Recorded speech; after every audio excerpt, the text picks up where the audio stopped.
Hello everyone, how are you doing? This is MD Tech here with another quick tutorial. In today's tutorial, I'm going to show you guys how to stop applications from running in the background on your Windows 11 computer. So this should hopefully be a pretty straightforward process, guys. And without further ado, let's go ahead and jump straight into it. So all you have to do is open up the search menu and type in settings. Best result should come back with settings. Go ahead and open that up. Select the privacy option, so privacy and security over on the left side. And now on the right side, you want to scroll down underneath app permissions, and you can select for each one of these items in here. So for example, let's start with the camera app, for example. If you want to turn off all applications access to your camera, you can just toggle it to the off position using this top master control option. However, if you want to allow certain applications, if you keep it in the on position, you can go down and customize this list depending on your preference.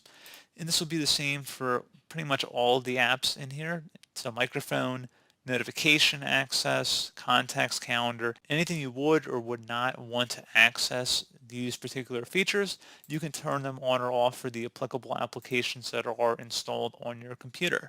So pretty straightforward process, guys. Do hope I was able to help you out, and I do look forward to catching you all in the next tutorial. Goodbye.